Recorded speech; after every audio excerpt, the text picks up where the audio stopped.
on this high-flying episode of MythBusters. One word for this. What? The whole team tackles one massive myth, Everything in your mind is saying, don't do it. testing the tale of a spectacular mid-air mishap pushes everyone to the limit. This whole story is just totally absurd. They'll need luck, For science.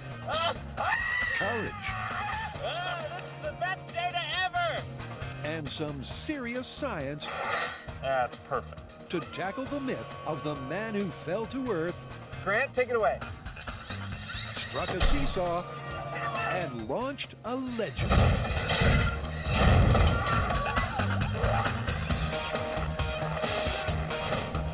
Who are the MythBusters? Adam Savage True and fancy-free. and Jamie Heineman. You just need a little extra lubrication. Between them, more than 30 years of special effects experience. I'm taking the Jamie out for a walk.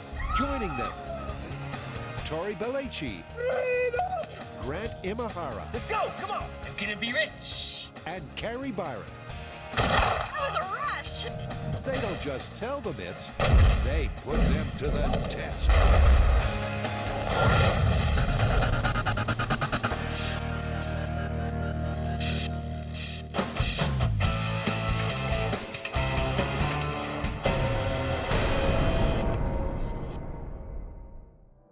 A little old for dolls, aren't we?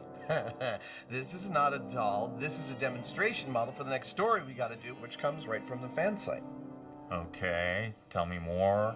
I'm a skydiver, right? And I'm falling through the air, and my parachute has utterly failed. Looking desperately down at the ground for something to break my fall, I spy a children's playground and a seesaw with a little girl at the other end. Not worrying about her, I aim for this end of the seesaw, go straight upright. At the last second, I hit the seesaw and catapult that poor little girl up to the top of the 7-story building, where amazingly she lands safely. Wow. Sounds almost too good to be true. I thought the same thing. Improbable, yes, but impossible? Parachutes do sometimes fail to open. If he's jumping over a town or city, it's feasible he could drop over a playground. Common sense and basic physics tells us that if he hits the seesaw, that lonely little girl is going somewhere. But 7 stories high, and she lives? Well, don't knock it till you've tried it. Jamie, I don't know about you, but I feel like we could just go for this one. Sure, we can do it right outside. All we need is a regulation seesaw And a correctly weighted little girl. and a skydiver. Terrific. Let's do it. When I was a kid, seesaws were long wooden planks, and that's what we started looking for, but it turns out no one makes those anymore. Now seesaws are made out of steel, and there are as many designs as there seem to be playgrounds. So we have chosen a mid-range, middle-of-the-road, simple steel seesaw, and that's what I'm about to build. For Adam, building a 2-kid plaything is a one-man job. Inside 30 minutes, he welds a central pivot from 2-inch pipes and a couple of elbow joints. The bench itself is just a 10-foot slab of hollow steel. Now I've just got to attach one to the other. So far, so good. But then Adam finds a fatal flaw in the foundations. There's no kid that wants to go that high.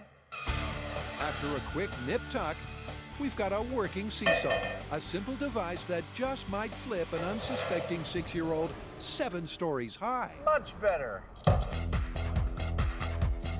But here's the problem. To hit terminal velocity, the unlucky skydiver would have to fall from at least 600 feet. So to get around that problem, at least for this first test, what I'm doing is trading altitude for weight. When I fill these barrels with water, they'll be much heavier than a man, so we can then drop them from a much lower height and get a more or less guaranteed hit. And the impact force should be exactly the same. That's the theory, and they can't wait to put it into practice. So they've picked a drop zone that's real close to home, the parking lot behind M5. And that's just getting welded down to the plate? Yeah. Okay. It's a stunt that will scare the neighbors. Given the massive forces at play, only a lunatic would choose this moment to trial a new technology. This quick release, which holds up to 10,000 pounds, is going to be the mechanism by which we drop our weight on the Seesaw. And normally we'd use it in a pull-on-a-wire mode. Now it's got an automatic cylinder release, which, when we connect a battery from our viewing site and I say, connect the battery, it's going to drop the weight right on our Seesaw. Now for the checklist. They've got the crane, they've got the weight, and Adam's built a teeter-totter that both sees and saws. Okay, so it is in fact a seesaw. It is, in fact, a Seesaw. I want one of these in my office. All we need now is a full-scale victim, and this one is almost too cute to catapult. Almost. So shall we name her Ariel? Nice call, Jamie, but it's best not to get too attached to your missiles. Our little girl over here is supposed to be an average 6-year-old, and so we've made her weigh 50 pounds. Now, if the physics in this story are correct, the water barrels, when they hit this end of the seesaw, are going to launch her straight up about 70 feet or 7 stories. I've calculated filling the barrels with 1,150 pounds of water and then dropping them from 75 feet should exactly match the skydiver's free fall impact force of 85,000 foot-pounds. The foot-pound is a standard gravitational measurement. It's the energy expended by a force of 1 pound acting through a distance of 1 foot. Looks good to me. All right, let's go up. The numbers look good on paper, but let's see how it all pans out on the pavement. So I'm going to pull the safety, but you know what? I don't want to be anywhere on this lot when we drop this thing. I was thinking we should be up over there. I was thinking the same thing. So with the elements in place, Adam and Jamie head for the high ground. Right now, I describe the situation as mayhem in potentia. Soon we'll have actual mayhem. And that actual mayhem is now just moments away. All right, here we go. Skydiver Seesaw in 3, 2, 1.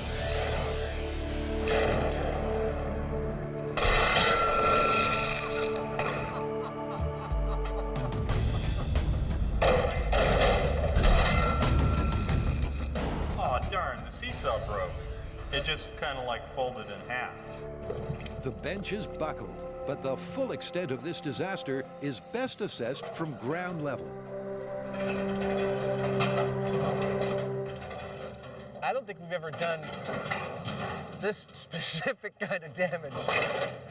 What do you mean? A little bending and welding and it'll be good as new. Look, you can see where that's exactly where it hit the rebar handle. Yeah, which is like flattened as flat as it could be. It not only crushed it right at the pivot point, but it also crushed it right at the end here. So, you know, that's a heck of a lot of force. A lot more than we considered. We're gonna have to rethink this thing. Yeah, even if this was a solid bar of steel, I don't think it would have taken it. Yeah. I swear, this is the best part of the job, reviewing the high-speed footage. I want to see if she even comes off the ground. I think she does. I saw her flip a couple of times. Yeah. Little Ariel launched at exactly 23 miles per hour and then flew 20 feet high. What goes up must Come back. down. There it is. That's barely 2 stories, way short of the mythical 7.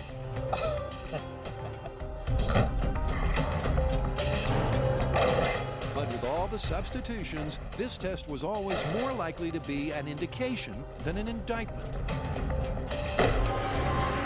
I can't help but feel this nagging feeling in my head that there's a big difference between 1,000 pounds of water in steel cans and a soft 100 and some odd pound skydiver falling at terminal velocity. We've got a lot of rethinking to do to really call this one.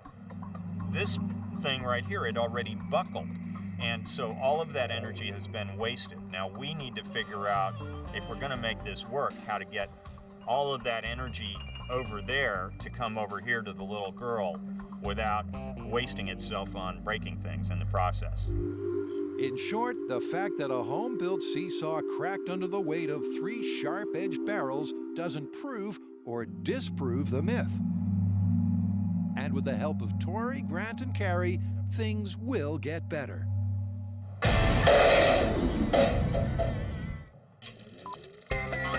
The common playground seesaw is about as safe or as dangerous as you want to make it. But could it really toss a girl on top of a 7-story building? Well, it flipped an elephant, right? Dude, there is a lot to do in this myth. Yeah, there is, but I'm ahead of you. Reinforcements should be arriving now. What do you need? Okay, you know the seesaw myth that we're working on? Yeah. We need a way first to calculate the terminal velocity of our skydiver. Specifically in the myth, it's stated that he is wearing a camera suit. That's a specific kind of skydiving suit. We need to know how fast he's going. Okay, cool. What else? Well, we need to have a delivery system for the skydiver to put him on target at terminal velocity. Giant crane? I don't know. We'll figure it out. All right, we'll see you later. Great. Always have to be the hero. So on the very next misty morning, the team arrives at Skydance Skydiving to see just how slowly a man can fall in a camera suit. Grant's our designated diver, and Nick Armstrong's here to point him in the right direction. Down. So this is the camera suit. Yes, it is. Can you tell us a little bit about it? Sure. It's different from most of our skydiving suits in that it's built specifically for videographers. The key design difference is a wing-like flap from the elbows to the hips that should give added air resistance. So you can get a lot slower with one of these suits on. Absolutely. Grant's not licensed to go solo, so he's doing a tandem jump. Nick's wearing the camera suit and a fancy Alti-Tracker wrist computer to log the details of his descent. He and Grant are both going to go up. They're both going to jump at the same time. And when Grant gives Nick the signal, he's going to spread out as far as possible to see if he can slow down his descent. And when he gets off the plane, I'm going to take that, download it into a computer, and we'll have a graph that'll tell us all the speeds. Now, after Nick is done with the spread eagle position, then he's going to try flapping his wings. Is flapping your wings going to make you slow down more? I don't know. Maybe it'll take your mind off the fact that you're falling without a parachute.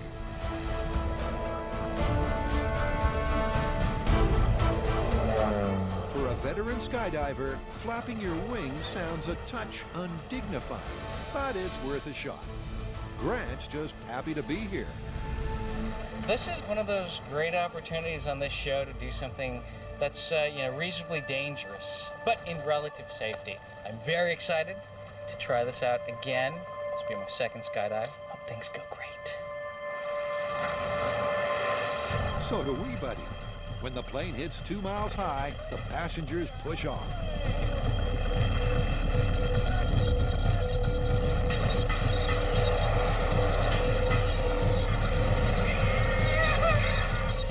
Once the guys get situated, Nick initiates part 1 of the test, spreading those tiny wings.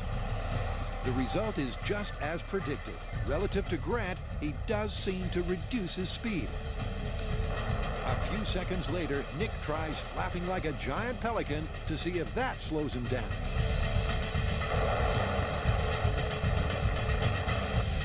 Team Imahara makes a perfect 4-point landing. Nicely done. You're safe and sound! You made it! Get some And our eye in the sky has a fair idea of what worked and what didn't. So he opened up his arms and he was gone, just like that. So when he reset and tried to start flapping, how'd that go? Yeah, I saw him come back down and then started flapping his arms and he was just falling at the same speed I was. To confirm Grant's account, Carrie downloads the data from Nick's wrist computer. And the graph couldn't be more clear. When Nick opened up his camera suit and went completely spread out so he had the most surface area, he slowed down to about 114 miles an hour. But over here, this is where he started flapping his wings like a cartoon to see if he could slow down, Goofy style. That didn't seem to work too well. So 114 miles per hour looks like the speed to aim for. But Grant's remembered a crucial part of the story they've overlooked. So Tori needs to suit up. We need to send Nick up again because the myth specifically said that the skydiver tried to land on his feet. In other words, He fell spread-eagled like the last test, but then at the last second tried to land the jump. And I'm guessing that even if the guy only went perpendicular for a second or two, it could significantly change the speed at which he hit the seesaw. All right, here we are again, putting our lives on the line for science. But don't get me wrong, I love skydiving, but I've only been 2 times, so maybe that's natural.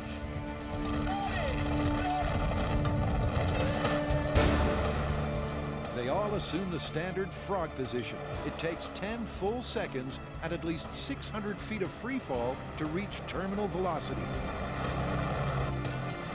Then Nick tries going vertical. It's harder than it looks. A few seconds later, he tries again. Hopefully, Nick stayed upright long enough for the computer to register any change in velocity. And if Grant was right, that brief moment of verticality will affect the speed at impact.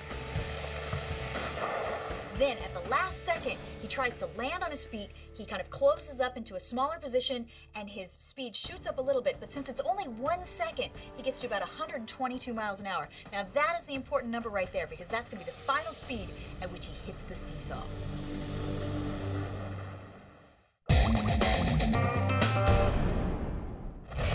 For just the second time in MythBusters history, the whole team has pulled together to test one fantastic fable: the skydiver who hit a seesaw and sent a little girl 7 stories high. If that's not too hard to swallow, the myth says she survived the adventure. But that car park catastrophe still haunts Adam. It's not looking good for this myth, man. If our regulation seesaw made of steel can't come close to handling the forces, can't transfer the energy from the skydiver to the little girl, then this thing's busted before we've seen anything fly. Yeah, the forces involved are really enormous, but there's nothing stopping us from improving on that design, like making one that's indestructible, a super seesaw. We build the mother of all seesaws. I love it. And then if it holds together, the girl might just fly. She might. And Jamie has some grand plans. It may not be the best seesaw ever. Who knows what NASA has locked away? But he's aiming high. We want to exactly be done with delivering the load from the incoming projectile right before it hits the ground. But why scribble when you've got the software to design and test the concept? We're using SolidWorks software here, which I've had for a while, but I've never really been able to use it to its full potential. The beauty of something like this is that it really allows me to push the limits of the material in the design, because it doesn't matter if the design breaks in the computer. I'll just pull up another one, change it a little bit, and try again. And that way, by the time I get around to building the real thing, I already know it's going to work. Jamie's decided to build his bench in 2 parts, both hinged on a pivot. Where does that put us as far as our yield strength? The big picture here is to maximize the energy transfer from the falling man to the girl and to keep the seesaw intact. So I started thinking about, what do I know that is really massively strong and lightweight? And so what I came up with was a construction crane like this toy here. Instead of relying on something to not bend, they put a cable across the top of it, so the load that's being experienced is on that cable. And instead of a bending force on this spar structure here, you've got a compressive load. It's hard to see here, but the load is this way. And so you end up with something that's able to build whole buildings, and yet there's really not a whole lot there. The next few hours sees Jamie and a small team of experts refine the design. Any kind of offset would cause a twisting sort of a thing that would be a problem. While Jamie thinks big, Adam goes small scale to get some idea of what to look for when they try this again at full force. Building a toy teeter-totter is easy peasy and, I don't know, kind of wholesome, you know? Filling a muscle man body with lead shot is kind of strange.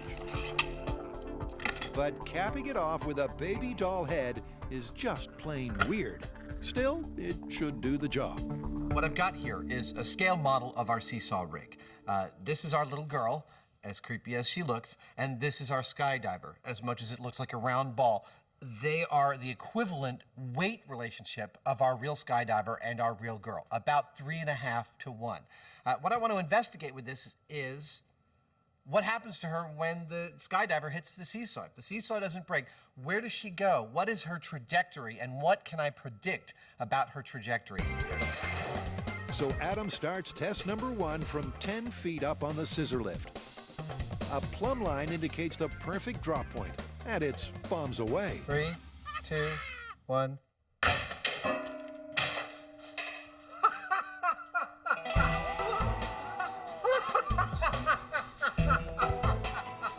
Oh God, that's one of the best high-speed shots ever. I dropped the weight from about 10 feet up, and she smacked into that lamp at a pretty high speed, which means she's going higher in the air than the lead weight is starting from. That tells me there might really be something to this. So Adam installs a scale that measures the drop height at 6-inch intervals. All right, 30 inches. He starts out from just 30 inches. 3, 2, 1. Dropping from 36 inches. For such a simple test, this one is giving me tons of data. And good data. 42 inches. Number 1, I think she might actually make it to the roof of that 7-story building or higher. There we go with 48. Secondly, I'm noticing her flight characteristics. She is pretty much staying in line with this seesaw. Wow! Either landing where she took off from or landing around the center of the seesaw. That gives me a really good bead on where we can all safely be when we're watching this thing happen in full scale. Drop from a height of 36 inches. When he's done, Adam checks the replays to log the stats. 42. And the big graph confirms his optimism. Hey dude, check this out, man. Instantly higher. When the dots are joined, the line shows a compound increase that's hard to ignore. When I dropped the weight from 54 inches, she flew 8 feet into the air. Wow. I'm looking at this, I think she might actually make it to the top of the 7-story building. But a full-scale girl won't hit those dizzy heights without Jamie's super seesaw. They've got the parts, and now they have to put it together. Obviously, we like the complex engineering challenges. Lead balloon.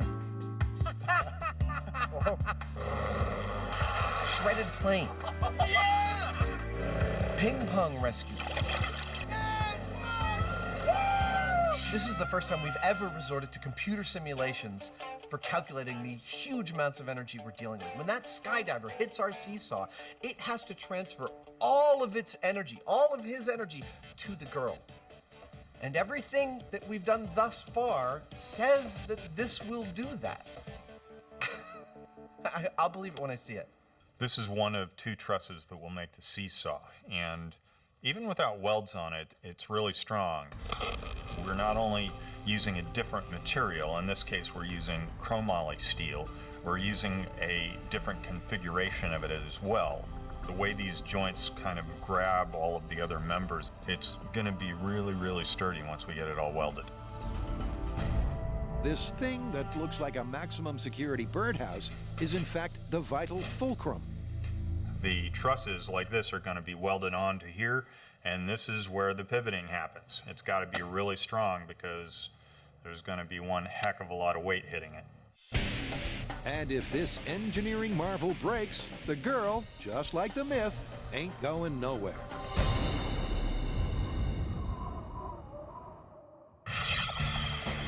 In just 2 days, belief in the myth of a skydiver hitting a seesaw and shooting a small girl 70 feet high has waned. We're gonna have to rethink this thing. And waxed. Wow! Jamie's super seesaw looks promising, but now they need to find a way to accelerate a full-weight dummy to terminal velocity and hit the target. Okay, so now we know the speed that Buster has to fall to hit the seesaw, just over 120 miles an hour. Yeah, but there's a problem. We need at least 600 feet to get to that speed. 600 feet? You know how hard it's gonna be to hit a target dropping Buster from 600 feet? Yeah, so we need to figure out a way that Buster can fall faster than gravity at a reasonable distance, like 100 feet, and still hit the X. What about Bungee? Bungee? Yeah, we do like a reverse bungee where we attach Buster to one end of the bungee, we anchor the other end, then we stretch him up and release him. It hits the target every time. Fresh from skydiving school, Grant and Tori head for the hills to try another extreme sport. Again, it's all in the name of scary science. You know, we got close on board a slingshot, but we've never actually used bungee in an experiment. Yeah, I mean, it's a good idea, but is it gonna get our skydiver up to 122 miles an hour? Well, you know, there's only one way to find out. We're gonna have to jump, huh? Yep. The method behind this madness is to see if a giant bungee cord could work in reverse, to slingshot a skydiver simulate to that magic mark of 122 miles per hour. Now, I have never bungee jumped myself before. I've used it to strap things together, but I've never actually depended on it to keep me from dying. And they're both trusting their lives to this woman. So what are these wristbands for? Because, you know, sometimes the bodies are horribly disfigured and it's to identify them. You joking? I am joking. They're actually so that we get you in the right weight class so that you don't get whiplash or touch the river. After the pep talk, Mackenzie spills the figures that have special relevance to this myth. On your way down, you will be going at 68.3 miles an hour, and then when you come back up, you'll be going 70.1 miles an hour. You're coming up faster than you went down. It's that reverse thrust they're looking for. 1, 2, you! Tori's the first You're good to to go. take the plunge. Don't worry, buddy. It'll all be over in a few minutes. I know, that's what I'm worried about. Ugh. Remember, go big. You cannot dive too hard or too far. Go big. Or here's a thought, just go.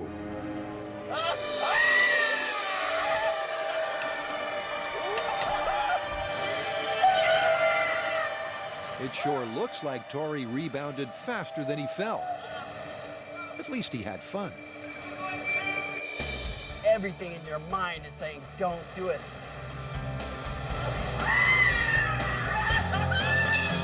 And then once you get over that fear and do it, then there's like the sensation of all your guts going into your mouth. And then you hit the bottom and you bounce up and you do it a couple more times. So it's like it continues. And while Tori's concerned with the state of his guts, Carrie's about to be up to her elbows in someone else's. This is going to be my falling parachutist. Now, to make him, we need something that's going to emulate the human body, which is approximately 75% water to 25% solid materials. Now, to do that, we're going to use an alginate. This is used for life casting, taking impressions when you go to the dentist's office. We're going to fill this wetsuit with the wet alginate, and hopefully we are going to have the perfect analog for the human body to fall on our seesaw. In short, he'll go splat just like a real man. And Carrie's figured the average athletic weight at 171 pounds. Kind of feels like guts. And yes, I do know what guts feel like. I've been on the show for years. I believe I'm in the butter zone for the weight of my parachutist, but at this point, I can't lift him anymore, and it's time to weigh in. I need to find out how much weight he needs to make him perfect. So I'm going to go look around the shop and see if anybody's stronger than I am. It's Jamie's fate to carry the load, assuming he can lift it. Oh, jeez.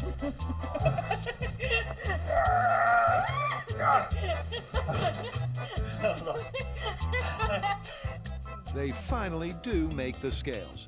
Jamie's already weighed in at 180 pounds, so they'll subtract his bulk from the total. So how much? It's good. It looks like we only need about another 20 pounds. And I haven't done the feet or the hands yet, so I think we're right in the zone for the body. Okay, so that was only about what? 150. Really? Yeah. I'm getting old.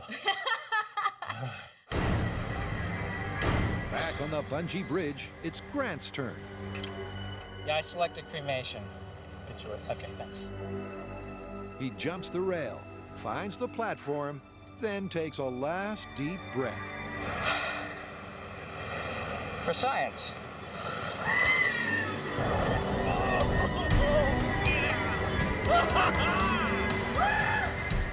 This is the best data ever! Let's hope so. Both Grant and Tori are trying to feel the pulling power of the bungee. Well, you know, I think this is really going to work. I could really feel the stretch and the acceleration on the way back up. Yeah, but we're definitely going to have to tweak this in order to get our skydiver to go 122 miles an hour. Casey, how are you? The man who might be able to help them out is Casey Dale from Bungee.com. It can be done. There's some math involved as far as getting how fast you want him to go. We're trying to get him up to 122 miles an hour. So you're going to terminal velocity. Exactly. Yeah, I mean, rubber bands are rubber bands. We can stretch rubber band for you. We'll need his best and biggest rubber band, which Casey calls a mongo. Mongo means a really big cord. New Zealand style cord so that it has more stretch and rapid acceleration. So you think you'll be able to get it up to 122 miles an hour? Put enough rubber in, stretch it hard enough, absolutely. Meantime, Carrie struggles to dress her man. Then add some personality. Hey, there you go. Now you have a head. Better to see me with. Put a parachute on you, drop you out of the sky to your death. And he should hit a spot that's tailor-made for a smooth landing. If the guy hits it and ricochets off like this, that's not good for us. So we're helping it along by squaring off that end a little bit. That's what this is here, as well as really heavily reinforcing it so it can withstand that impact. With the frame finished and the parts fitting perfectly, That's perfect. Awesome. Adam and Jamie rigged the high-strength Spectra rope. Working just like the cables on a crane, this should give us a compression rather than a bending load. Well, that's just another seesaw. That's what it is. In theory, the rope is even stronger than the spars, but no one knows for sure if this amazing structure can withstand the sudden impact. And then there's Ariel. Will she survive? Will she even fly? The big questions and a dozen little ones will all be answered tomorrow. All 5 MythBusters have joined forces to make or break a bizarre urban legend. The young girl who supposedly survived a 7-story flight from the end of a seesaw. No surprise then that the test venue is a spectacle in itself. Mare Island Naval Shipyard. Now, the myth states that once the skydiver hit the seesaw, the little girl flew 70 feet up, 7 stories, and landed safely on top of a building. Now, this works out perfectly for us, this location, because the dry dock is 30 feet deep, and that scaffolding right there is 40 feet tall. So when we place it on the side of the dry dock, that is our 7-story building. It's our point of reference. Adam, Tori, and Grant have arrived a day early to make things right for the big test.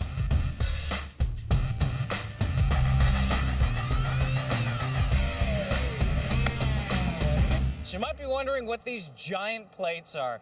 Well, we can't weld to the dry dock, we can't drill into it, we basically can't modify the dry dock in any way. But we still need something solid to attach our bungee cord to and to attach the seesaw to. So our solution? Trench plates. Each one of these weighs 7,500 pounds, and we have 2 of them for a total of 15,000 pounds. I think that ought to be solid enough. Whoa. While Tori welds the plates together, Adam nervously considers his next step. I want to make sure that my skydiver hits this seesaw square on. So I'm going to run 2 guide wires that will guide him all the way down to hit the seesaw precisely. I've got to weld in their bottom points. Then I got to walk out to the end of the crane and rig the spreader bar. That should be fun. It's understood that Adam has a strange idea of fun. The job itself is simple enough: to secure a sling over the very end of the boom. Well, that's it. We're fully rigged up here. I'm going to go down below.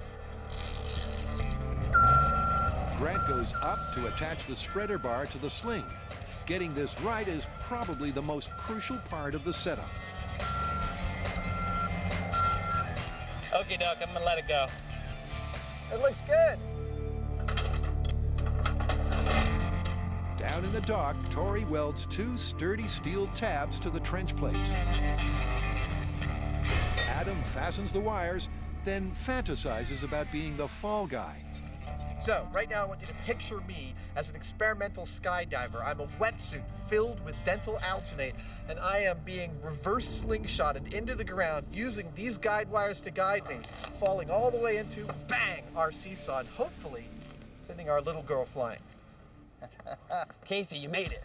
With impeccable timing, Casey arrives with a bag full of bungee. Whoa! Look at the size of it. Oh my God, that's crazy. So this is our Mongo bungee cord. It's 23 feet long and 5 times thicker than a normal bungee cord. Now, it should be able to stretch up to 8 times its own length before it breaks, but we probably only need to stretch it 3 times its own length to get our skydiver falling at 122 miles an hour. They've done their sums and found that 1,240 pounds of stretch should deliver the speed they need, but they still have to test it. So the first thing that goes on the big hook is this. It's a dynamometer, and this tells us exactly how much force there is in the system. The dynamometer gets hooked up to the quick release. Now, all we need is a body. But they're not prepared to risk Carrie's alginate man on a dry run. So, for our calibration test, we're gonna use this, which is an inner tube filled with sand. And the idea is that it weighs 171 pounds, which is exactly the same as our human analog will be. We have 171 pounds of tire and sand hurling towards the earth at 122 miles an hour. I'm not really sure what is gonna happen, but I know it's gonna be violent. It will. They'll be dealing with huge forces from the bungee as they try to propel the weight smoothly down the guide wire for a direct hit at terminal velocity. You know you have a good myth when you're excited about the calibration tests. Even in testing, this is the myth that keeps on giving. All right, we're at 2240 pounds of force. We're ready to test this. Okay, this is calibration test number 1. Here we go. 3, 2, 1. Oh my God! Did you see what happened? Yeah, We just ripped the inner tube. Oh, yes! It kind of worked. I mean, if this had stayed together, it would have been perfect. Yeah, I mean, the bungee cord worked. Our guide wires worked. The inner tube is going to need a little bit of revision. Yeah, because this is not an accurate test if this isn't 171 pounds. What happened was the inner tube that we had the sand in ruptured immediately, which shows you the kind of forces that we're using to accelerate the skydiver. The best possible solution is simple and cheap. I think what we're gonna do is take a duffel bag, wrap it with ties, and hopefully that will keep the weight together so we can get an accurate test. So, slight change of plan. Instead of an inner tube, we're sending our luggage. Pull in safety. If the bag holds together, they'll get a precise fix on the speed of the falling skydiver. And they're hoping that's very close to 122 miles per hour. Calibration test number 2. In 3, 2, 1. I had a feeling that was gonna happen. It just ripped through the straps. All right. We're gonna have to redo it. So we just did our second test. This time the straps on the bag broke. So the bag didn't even get pulled down, it just fell down. Worse still, the bungee cord took a serious hit on the carpet-covered trench plates. This doesn't look good. Hey, Casey? Casey has the spare parts to build one more cord, which they'd all like to save for tomorrow.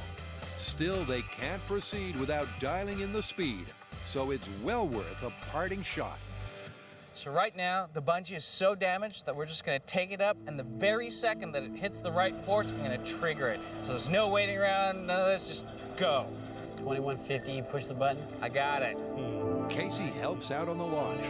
And at 21.5, Grant pushes the button, it goes. This last calibration test just has to work. Go, hit it. Okay, here we go! It worked! Hit the target! The bungee didn't break! perfect. Now we just gotta see what our speed was. To calculate the speed, they carefully check the high-speed replay, frame by frame. And there's reason to be hopeful. The bungee held, and the bag fell unimpeded. Grant does the math, and Tori makes the big announcement. This bungee cord is done. We can't use it again. We're gonna have to build a new one when we do the final test. But the good news is we got a calibration for the speed of our falling skydiver, and it's exactly 122 miles an hour. We are gold. Grand Tori, come on down! It's the last day of testing the Seesaw saga, and Jamie's ready to show off his baby. 3, 2, 1. Ta-da! Wow! Oh my God, this is better than Christmas. I've never seen a seesaw like this before. I was expecting a giant piece of steel. This is beautiful. It's elegant. It's gorgeous. All the boys are over there going, oh, 85,000 pounds of foot force. Oh, it's so cool. It's adorable. You know, when you think about it, this whole story is just totally absurd. I mean, a skydiver that just happens to land dead on the end of a seesaw. A girl is on the other side. She takes off and goes, you know, who knows how many stories in the air. It's all just like nuts. It's a fantasy. But it's what we live for, actually, on this show. Carrie's diver Dan makes a rock star entrance to the dry dock. That's assuming the rock star is Keith Richards. And Jamie's found a way to improve the energy transfer by padding the impact zone with foam. We've got an awful lot of energy coming along with that skydiver, and if we deliver it all at once like a hammer blow, it's going to put a lot more stress on the system, on the seesaw. So what we're doing is slowing that delivery of energy down because it's got to crush this before it gets to the seesaw. This is kind of like the difference between a sledgehammer and a rubber hammer. Tori delivers the victim. You're gonna be fine. Your dad Buster's done it millions of times. And Grant pulls out the shock watches.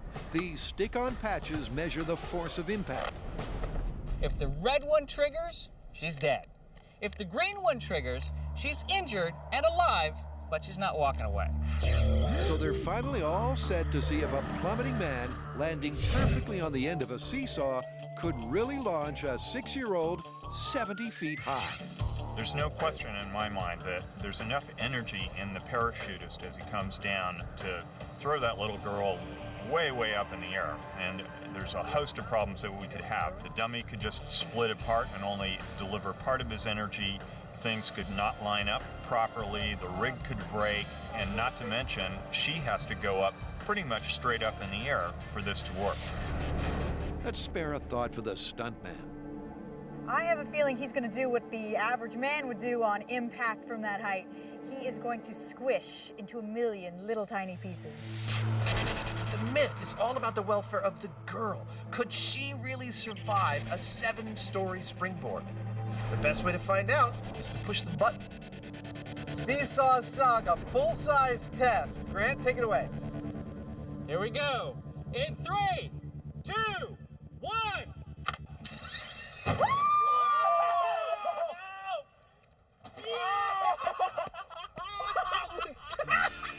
Did you expect that? It didn't go up. It shot across the dry dock. Wow. That was cool. The skydiver hit the seesaw stayed together, and the little girl got launched over 55 feet in the air. That's above the dry dock.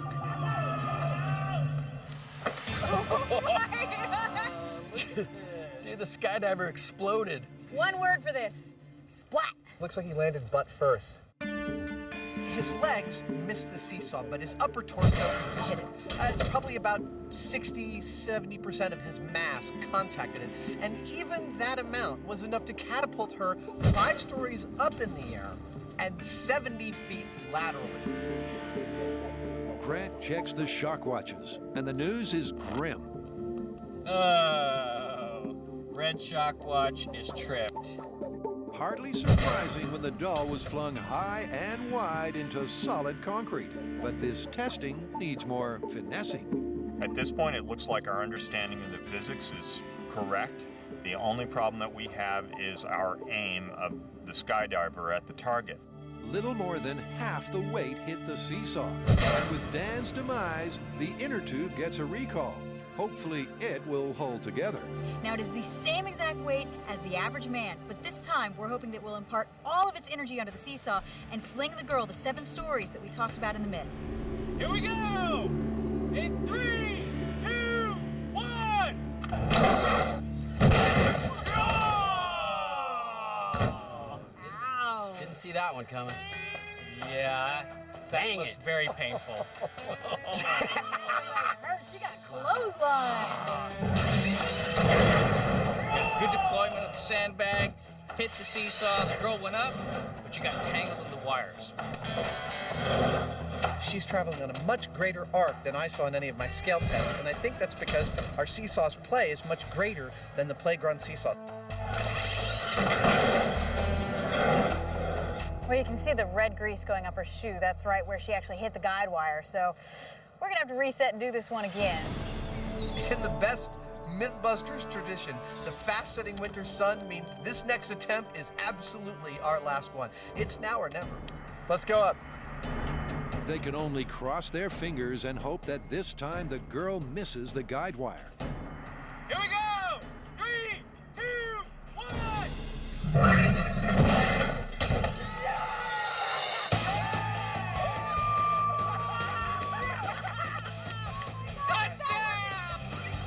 Well, Jamie said it would work. The Skydiver Simulate did hit 122 miles per hour. And despite the colossal sideways arc, little Ariel flew way higher than anyone dared to hope. She flies about level with our spreader bar, and that's 130 feet. That's 13 stories, and that was with an angle like this. If we'd got her to go straight up, she would have cleared 200 easy. This myth sounded totally improbable from the get-go. Jamie and Adam kept the faith. The fact is, normally when we're testing myths that have to do with broad guesses about physics, they're usually grossly overestimating what's possible. And in this case, we've come across a myth where the physics are grossly underestimated. If you had an impossibly strong Seesaw, if you had a parachutist that didn't just go splat when he hit it, you'd be capable of launching a little girl up at least 13 stories in the air. So, how do we call it? Well, sad to say, it's busted. Jamie built the best possible Seesaw and almost doubled the 7-story flight. But that little girl would be just as dead as the skydiver. So I've reviewed the high-speed footage, and I've calculated that the little girl was subjected to 42 Gs, which means, well, she was likely injured just from her launch from the Seesaw. And her landing, that's a whole other thing.